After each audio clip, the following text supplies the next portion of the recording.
You're investing your money in the wrong order. Not the wrong amount, not the wrong stocks, the wrong order. And according to one study, the average person leaves about $1,336 of free money on the table every single year because of it. Money that's sitting there with their name on it, and they walk right past it to go do something that feels smarter. I know, because I did exactly this for 2 years.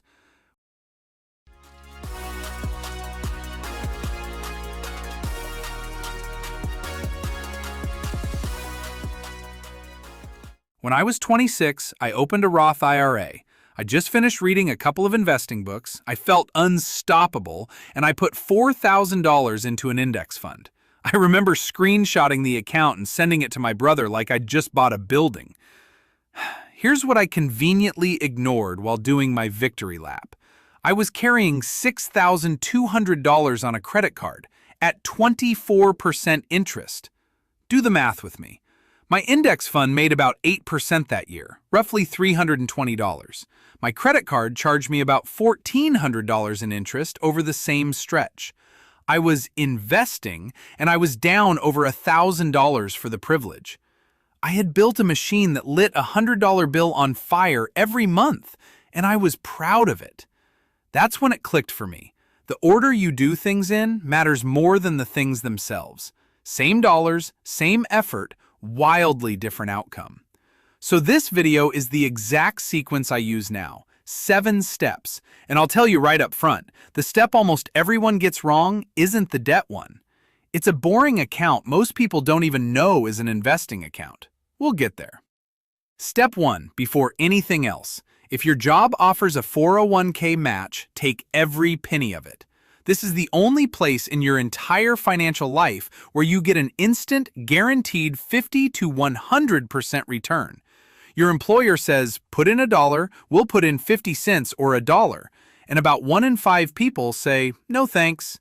Not because they ran the numbers, because HR paperwork is boring and the money feels invisible. Here's what saying no actually costs. Take a pretty normal match, $3,000 a year from your employer. Invest that match money for 30 years at 7%, and it grows to around $283,000.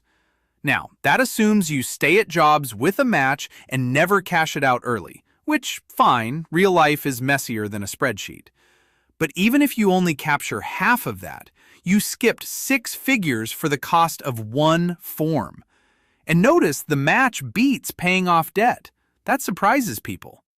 But a 100% instant return beats a 24% interest rate. That's the whole logic of this list. Which brings us to the thing that was eating me alive at 26. Step 2. Anything above roughly a 7% interest rate dies next. Credit cards, personal loans, that Affirm plan you forgot about. Here's the reframe that finally fixed my brain. Paying off a 24% credit card is investing. It's a guaranteed 24% return. Warren Buffett has averaged about 20% a year over his career, meaning if you're carrying a card balance, you have access to a better guaranteed return than the greatest investor alive gets on average.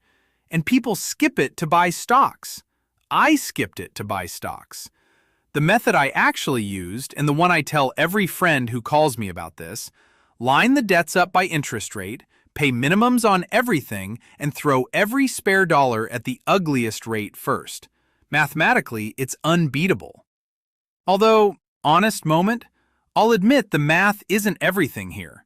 Some people need to knock out the smallest balance first just to feel a win, and if that's what keeps you going, I'm not going to pretend the spreadsheet matters more than you actually finishing. I might be too rigid about this. The best plan is the one you don't quit. What I won't budge on is what comes after the debt, because this next step is where I have a genuinely unpopular opinion. Step 3 is the emergency fund. And here's my take. The standard 6 months of expenses before you invest a dime advice is quietly keeping people poor. If your expenses are $3,500 a month, 6 months is $21,000. For a lot of people, that's 2-3 years of saving. Years where they're skipping the match, skipping everything, while inflation chews on a pile of cash.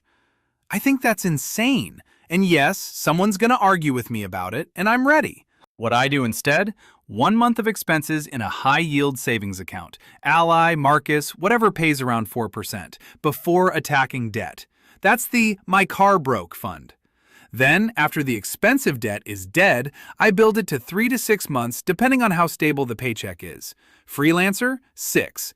Tenured teacher married to a nurse? 3 is plenty.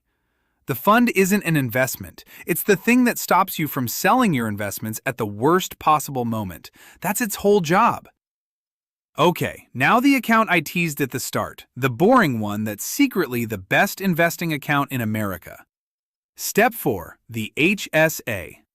The Health Savings Account, which might be the worst named financial product ever created because the name screams Band-Aid money and hides the fact that it's a stealth retirement account.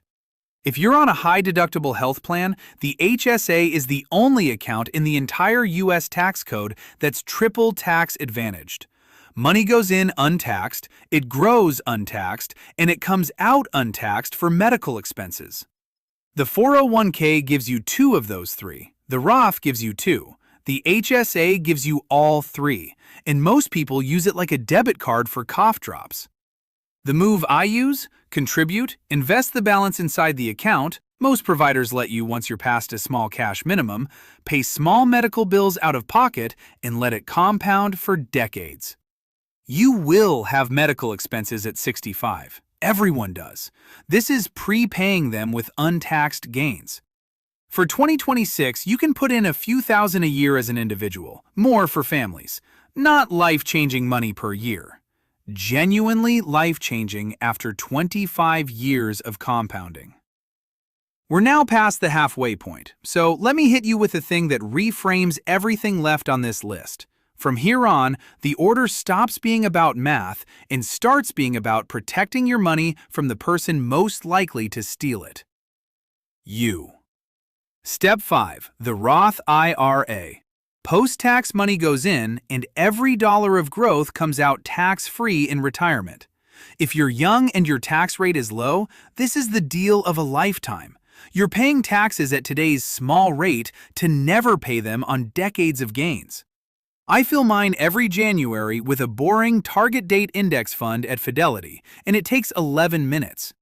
And look, I know target date funds aren't cool. Nobody at a barbecue wants to hear about your target date fund.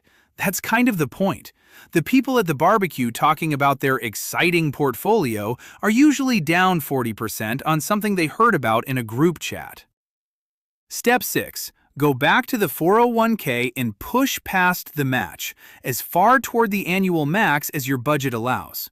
Same logic as before, just without the free money urgency. This step is where the numbers get big, because the contribution limits are big, north of 20 grand a year. And once you're doing that, you've reached step 7, which is where most people think investing starts. Step 7. The regular taxable brokerage account. No tax perks, no rules, no waiting until 59 and a half. This is where extra money goes after every advantaged account is fed, and this is also the only step where I think individual stocks or crypto belong, capped at money you could lose entirely without changing your life. Here's why the order matters so much more than people realize, and this is the real payoff of this whole video. The order isn't a math trick, it's a filter against your own instincts. Every single step ranks a boring, guaranteed, unsexy win above an exciting, uncertain one, and your brain wants to do the list in exactly the reverse order. Stocks before the match, crypto before the credit card.